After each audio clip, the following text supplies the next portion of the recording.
Assalamualaikum warahmatullahi wabarakatuh.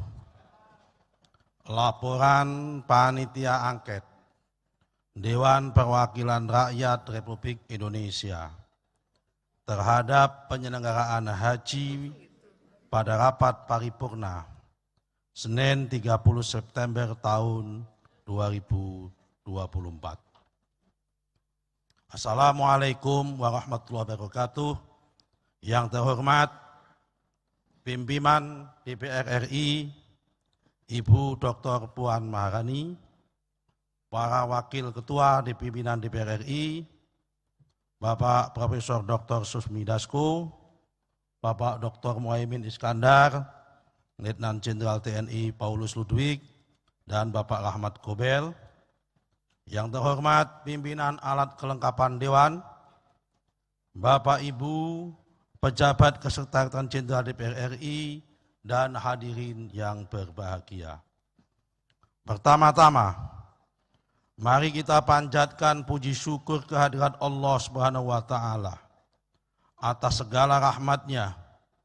Hari ini kita hadir di rapat paripurna DPR RI dalam keadaan sehat walafiat untuk menyimak laporan hasil kerja Panitia Angket DPR RI terhadap penyelenggaraan haji tahun 2024 atau disebut dengan Panitia Angket Haji. Pembentukan Panitia Angket Haji DPR RI didorong oleh adanya dugaan ketidakpatuhan dalam pelaksanaan Undang-Undang Nomor 8 Tahun 2019 tentang penyelenggaraan ibadah haji dan umroh, terutama terkait kuota pendistribusian kuota haji dan tata kelola yang dianggap tidak sesuai dengan prinsip good governance, akuntabilitas, dan transparansi. Laporan ini berusaha memberikan gambaran secara komprehensif mengenai berbagai isu yang terjadi selama penyelenggaraan ibadah haji tahun 2024 dan memberikan rekomendasi untuk memperbaiki sistemnya ke depan. Dalam rangka membuktikan dugaan adanya ketidakpatuhan penyelenggaraan undang-undang dalam penyelenggaraan ibadah haji tahun 2024, Panitia Angket Haji DPR RI melakukan penyelidikan dengan meminta keterangan dari saksi-saksi yang berasal dari regulator dan operator Kementerian Agama Republik Indonesia, penyelenggara ibadah haji khusus atau PIHK, jemaah haji, serta melakukan kunjungan lapangan baik di dalam negeri dan luar negeri. Serangkaian kegiatan rapat-rapat termasuk pemanggilan saksi-saksi dimulai pada tanggal 19 Agustus sampai tanggal 24 September tahun 2024. Penyelidikan yang dilakukan Panitia Angket Haji DPR RI menghasilkan temuan sebagai berikut. Pertama, kelembagaan. Kementerian Agama RI dalam menyelenggarakan ibadah haji masih berperan double sebagai regulator dan operator. Sementara dalam pelaksanaan ibadah haji di Arab Saudi tidak lagi menggunakan pendekatan government to government, akan tetapi berubah menjadi government to business, sehingga pelayanannya diberikan kepada pihak syarikah dengan menggunakan kerangka bisnis. Kedua, kebijakan. 1. Dalam pembagian kuota haji tambahan tahun 1445 Hijriah, garing tahun 2024 Miladiyah, Pansus menemukan dugaan ketidakpatuhan terhadap pasal 64 ayat 2 Undang-Undang Nomor 8 Tahun 2019 tentang penyelenggaraan ibadah haji dan umroh tentang alokasi kuota yang ditetapkan kuota haji khusus sebesar 8% dari kuota haji Indonesia.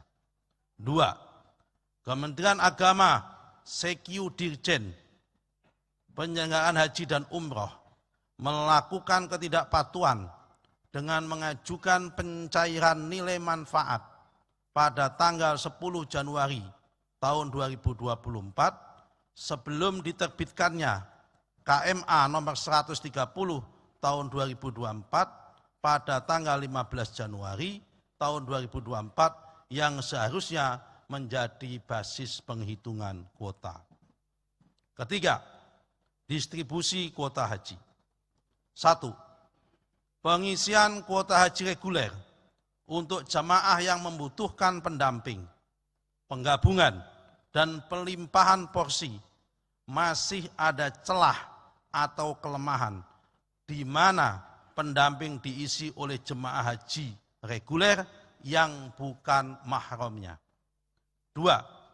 Sampai tahun 2024, Kementerian Agama RI masih belum mengupayakan secara maksimal untuk menyelesaikan masalah 5.678 nomor porsi kuota batu, yaitu porsi haji reguler, yang belum diketahui secara pasti di mana jemaah haji berada atau bertempat tinggal. 3.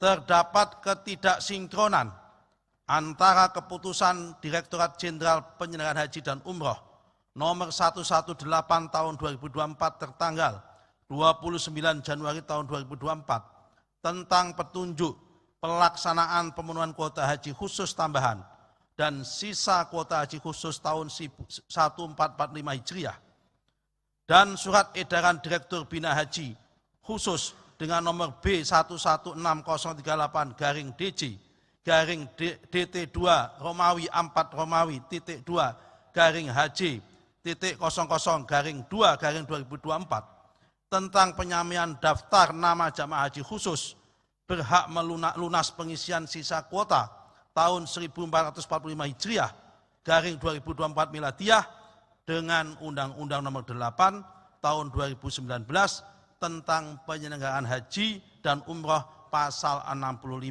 ayat 2. 4. Inspektorat Jenderal Kementerian Agama RI sebagai aparatur pengawas internal pemerintah (APIP) tidak menjadikan pembagian kuota haji tambahan tahun 2024 sebagai objek pengawasan.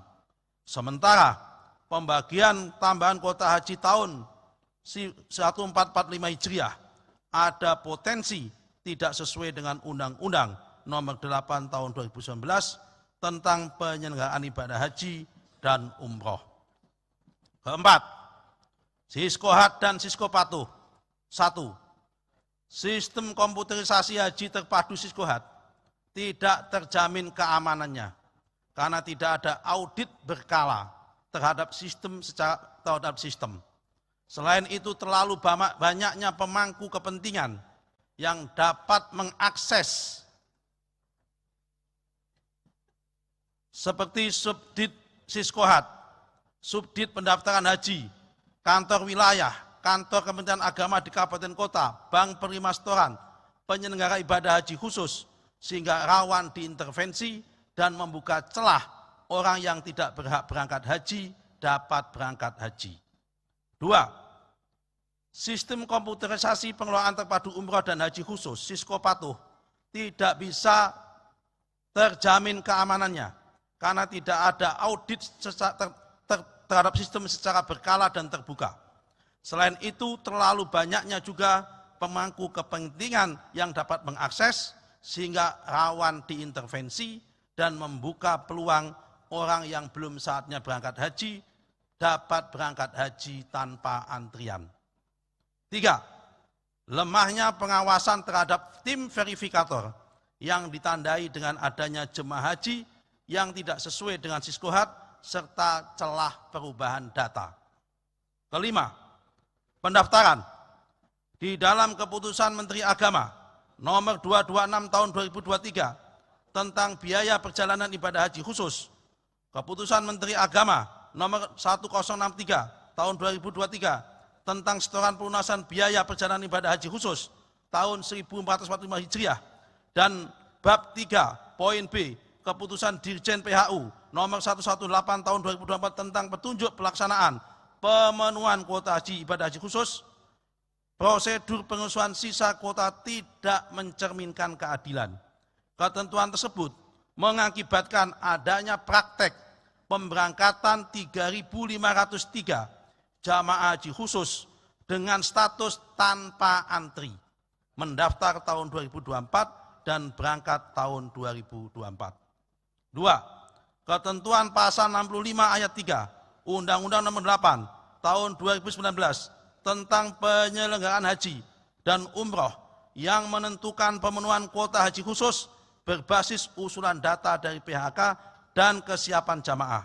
Ketentuan ini membuka peluang penyalahgunaan kesempatan oleh PIHK dan berpotensi melanggar asas keadilan. Penyalahgunaan tersebut berupa mengubah urutan keberangkatan dan atau tahun keberangkatan. Keenam, nilai manfaat. Dalam mempergunakan nilai manfaat, ditemukan adanya ketidakadilan, di mana mereka yang belum berhak untuk berangkat menggunakan nilai manfaat tahun berjalan yang didapat dari jemaah haji lain yang berada pada daftar antrian. Ketujuh, jemaah cadangan lunas tunda. Jumlah jemaah haji lunas tunda sampai tahun 2024 adalah sebesar 30% dari kuota haji nasional. Seharusnya merekalah yang diprioritaskan untuk diberangkatkan terlebih dahulu. Namun, karena ada mekanisme penggabungan mahram, jumlah jamaah lansia, dan distabilitas, hak jemaah haji lunas tunda menjadi tidak pasti keberangkatannya. Hal tersebut menimbulkan ketidakadilan bagi jamaah haji yang sudah lunas tertunda keberangkatannya. Kedelapan, pelaporan dan pengawasan. Pasal 82 ayat 1 Undang-Undang Nomor 8 tahun 2019 tentang penyelenggaraan ibadah haji dan umroh mengatur tentang pelaporan pelaksanaan operasional penyelenggaraan ibadah haji khusus kepada menteri. Ketentuan ini tidak dilaporkan. Hal ini menunjukkan lemahnya pengawasan dan kontrol Kementerian Agama terhadap jumlah keberangkatan dan kepulangan jamaah haji khusus oleh PIHK yang seharusnya dilaporkan kepada DPR RI setelah penyelenggaraan ibadah haji. Kesembilan, pelayanan. Pelayanan di Arafah, Musdalifah dan Mina dan selama pelaksanaan ibadah haji banyak ditemukan ketidaksesuaian dengan ketentuan, kontrak, dan standar pelayanan. Yang terhormat, pimpinan dan anggota DPR RI. Panitia angket DPR RI terhadap penyelenggaraan ibadah haji tahun 2024 setelah melakukan temuan akhirnya merekomendasikan sebagai berikut. 1. Dibutuhkan revisi terhadap Undang-Undang Nomor 8 tahun 2019 tentang penyelenggaraan ibadah haji dan umroh dan Undang-Undang Nomor 34 tahun 2014 tentang pengelolaan keuangan haji dengan mempertimbangkan kondisi kekinian yang terjadi dalam regulasi dan model pelaksanaan ibadah haji yang ada di Arab Saudi.